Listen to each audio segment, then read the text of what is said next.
Welcome to Financial Empowerment with Nick Abrams. I'm your host, Nick Abrams. Today's topic is your image, your brand. There was an article in the Business Insider that states that it takes less than 1 second to make a first impression on a person. That can have a huge impact on your career, your business, or just your social life in general. You only have that one chance to make a first impression.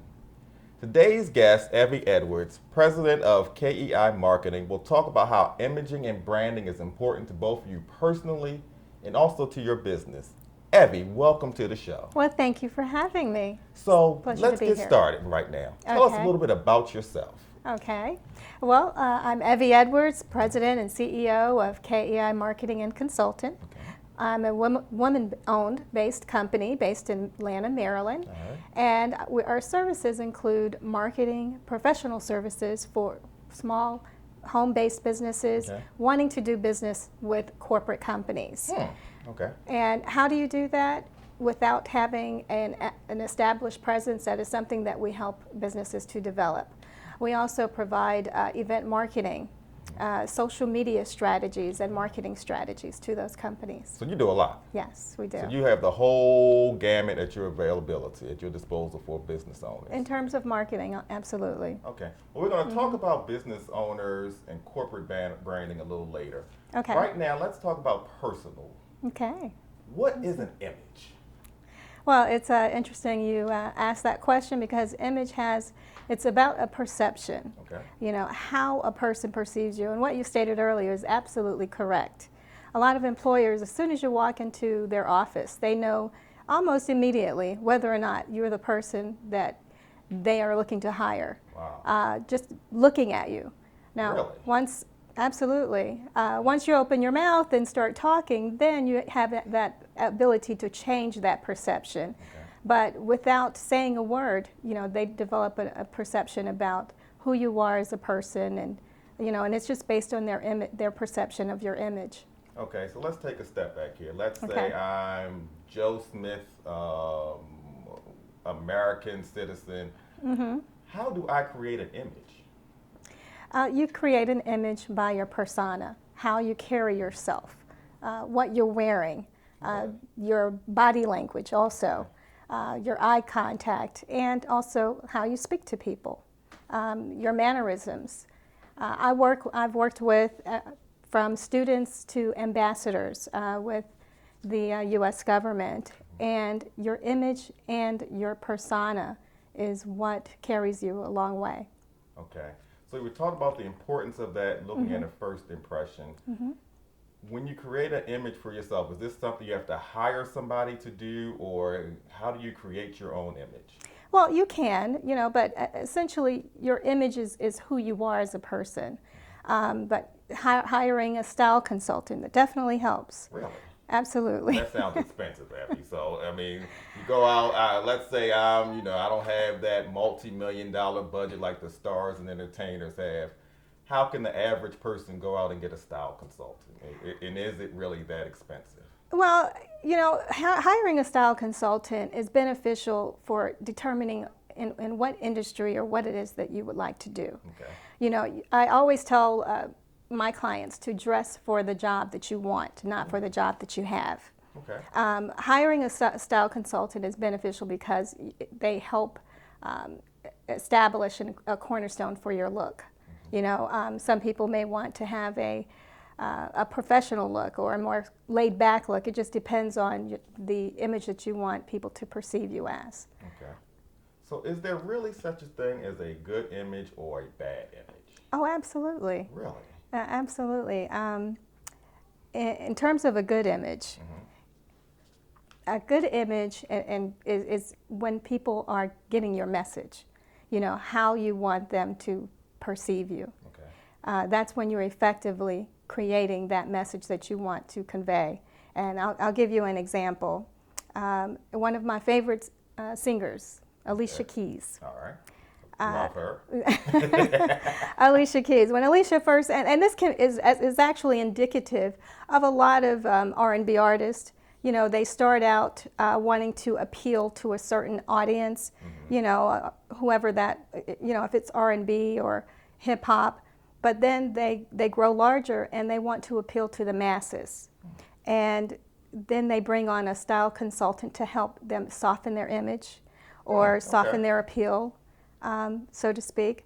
In a professional setting, I've conducted a lot of interviews where clients come in or interviewees come in for a job, and they just are simply not polished. They're not dressed the part. And you know, in today's society, from a younger generation standpoint, you're not sure if they know, you know, how to, or if you know where that is coming from. So it definitely helps to actually to pay attention to what you're wearing and pay attention to your image. We'll be right back after this break.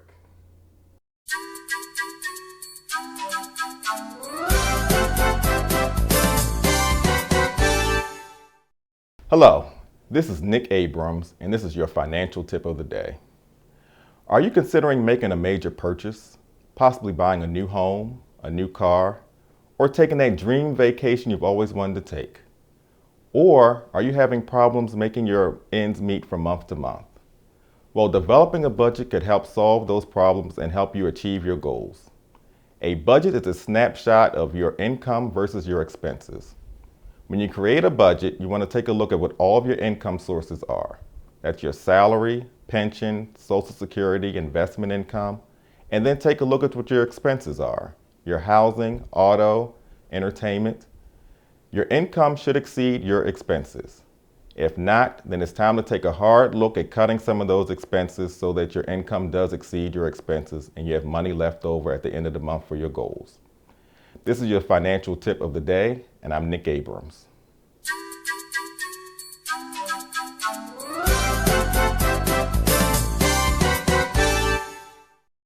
And welcome back. This is the Financial Empowerment with Nick Abrams. I'm your host, Nick Abrams, and we're here with our guest, Evy Edwards. Before we went on break, we were talking about preparing for a job interview, your professional look, your image. Right. So tell our audience, how should you prepare or how should you look when going to a job interview? You should keep it simple. That navy blue suit or black suit, it works every time. So I should leave the lime green Correct. suit home. Okay. Even the suit that you're wearing, as dapper as you look, Uh-huh. it's not appropriate for an interview. Okay. I'll remember that. The basic white shirt or White the shirt. blue shirt. Okay. You don't want to wear any colored shirts underneath the suit. You know, you want to dress for the occasion. And definitely, if you don't have an actual suit, a white shirt and a tie is appropriate. Okay. Now for the ladies, how should they come into an interview? What type of look should they have? The women should be well covered up. Okay. Nothing hanging out. Hear that, ladies? Well covered up. Now I'm wearing colored nail polish. That's a no-no in an interview. Really? You should also hide your tattoos because it's distracting. It's distracting, and what you want to do, you don't want to show that type of personality. You want them to hire you based on your merits of what you have to say and not necessarily how you look. Wow. The jewelry is also, keep your jewelry simple, keep your hairstyle simple. Arrive early. You know, when you arrive on time, you're actually late. That's important, yes, okay. Mm-hmm. And you know, it's a lot of etiquette that goes into an interview. Okay. But just maintaining a simple look and sticking to the navy blues and the blacks, you're in a safe zone. Okay. So these things that we're talking about really can help our audience achieve if they're looking for a new job, trying to develop that business sense for themselves, can really help them do that. So any closing thoughts on how an individual can change their image, what their image should be? Where can you go online to find this? How do you go for doing that? Well, just keeping your image polished and appropriate to the industry that you're looking to be in. You know, if you are trying to become a janitor or plumbing or, you know, in the service industry, you know, of course your attire is not as important as if you were going for a corporate job. So, you know, just dress appropriate, keep it simple, as I said, and you know, be professional and punctual, and maintain an iron. Iron your clothes. when you come And that's in something I looking hate to do. I disabled, hate ironing. yeah, and just check the mirror before you walk in the door. Check the mirror. Check Okay. the mirror. So you hear that? Check the mirror. Check the mirror before you And walk the in the door. mirror It's the talks small back to you. What things. does that mean? That means you need to fix something up. I want to switch gears a little bit. Okay. And we talked about the personal side, but let's look at corporate branding. Okay. So we've got, you've got your major companies out here who have marketing budgets. They spend millions and millions of dollars creating a brand and an image for their corporation. But for the small business owner or the entrepreneur who's just starting out, is it important to create that image from Absolutely. the get-go? Oh, really? Yeah, absolutely. And why is that? Well, as a small business, you have so many benefits now that what didn't exist 10 years ago. And, I'm speaking from a technology and social media standpoint. Yeah. You have the benefit of reaching thousands just from your social network and utilizing that to your benefit as a small business owner. But one of the things that you should start with is to establish your message that you want to convey and be consistent with that message. And that's what branding does. Creating the message. Mm-hmm. So I'm starting out a business. How do I go about the branding, creating that for my business? Well, sit down with yourself and create, first and foremost, to create your business plan. Once you have your business plan, what message, what's your, 1 minute elevator speech that you want to give to your target audience. Once you establish that message, what is the vehicle that you want to use to convey it? And social media is just it's a dynamic platform for doing that, for your branding. Okay. So create that now. Mm-hmm. How much does all that cost, though, Evy? I mean, do I have to hire a company? I know there are companies that do that. I'm a new business owner. How do I put that in my budget and make sure it's done right? It can be as low as a few $100s and really? Upwards of thousands, depending on the source that you use for your branding. But essentially, you want your branding to be effective. You want it to be directed to the market that you're looking to do business with. But overall, branding and marketing, they are hand in hand. Okay. And it's a doable and a necessary evil for small businesses, because that's what you use to drive your business. Okay, when we come back from this break, we're going to talk a little bit more about how corporations can brand and get some more expertise from our guest, Evy Edwards. We'll be right back.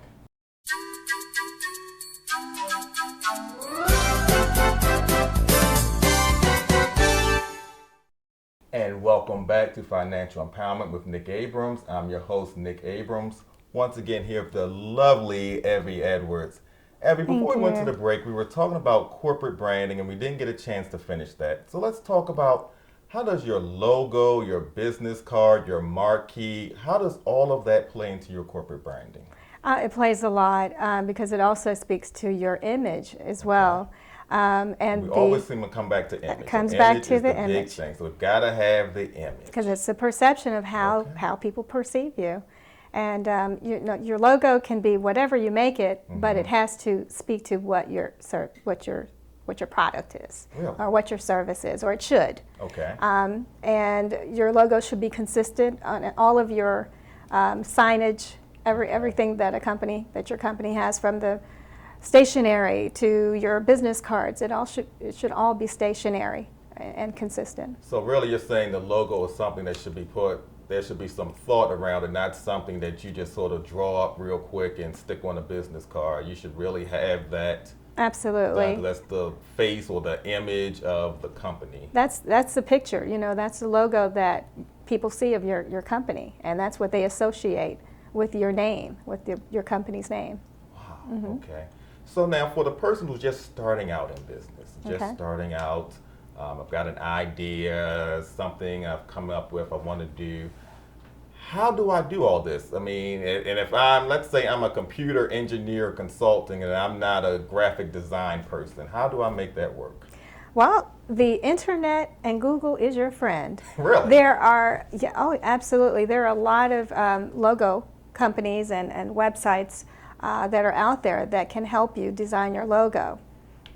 From free logos to, where you have graphic designers that can create your image for you. But it's out there, and it's just what you're trying to convey.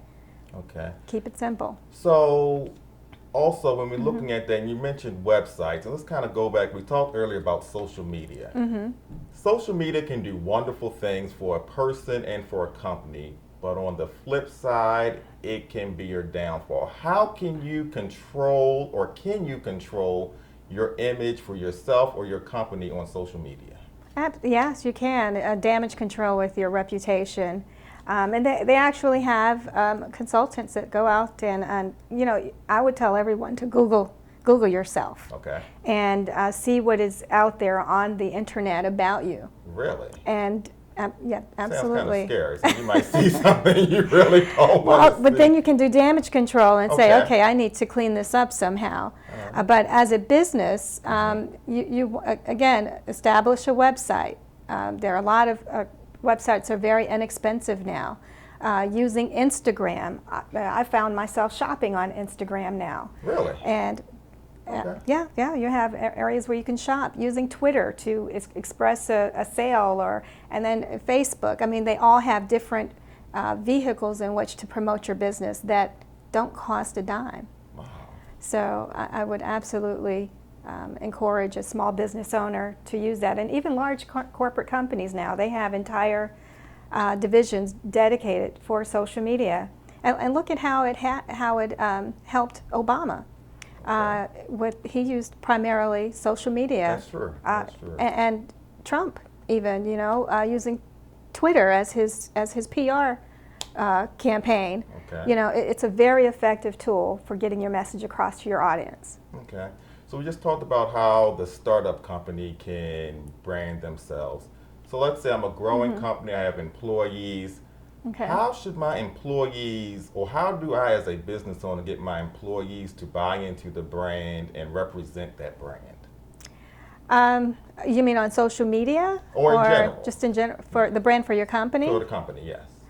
Well, to buy into the brand, I mean, hopefully they have some kind of loyalty for your company, and that they go. What's also an effective tool is to have your employees and encourage your clients to give you reviews, give your company reviews. Really? Online. Okay. And that also helps establish a media presence. But back to your question regarding your employees, I think it really depends on the type of company that you have that would be relevant for your employees to even do that. Okay. That kind of speaks to, if it's a car company or a clothing company, or it really determines what your product is that would warrant that type of interaction. So we've gone through a lot of information in this show. We've talked about how important, how it is to look for a job, how to look when you're going for a job interview, different aspects of starting a business and how you brand and market and how that should work. Anything, last tips that you have for our guests? Absolutely. As a small business owner, you should always think outside the box. Okay. Always strive to expand your services, create multiple streams of income for that business. As a small business owner, I started out as a tailor, doing marketing for a tailoring company. Okay. As a marketing representative, I began producing fashion shows to promote the business. Okay. The fashion shows gained traction, and I started receiving requests to do fashion shows for other organizations. Okay. And from that synergy, I started Custom Events International. Okay. And it just metamorphosed into other things. So now my client base primarily are construction companies, small business owners, and it just doesn't focus on fashion. So always think outside the box, utilize your resources online, and you'll be good to go. Okay. Evy, you have a website? Yes, I do. www.customevents, and that's custom with a K.com. All right. Evy, thank you so much. I've enjoyed it. I know our listeners have gotten a lot of good information. Thank you all for tuning in. This is Nick Abrams. I am the host of Financial Empowerment with Nick Abrams, and we will see you next time. Take care.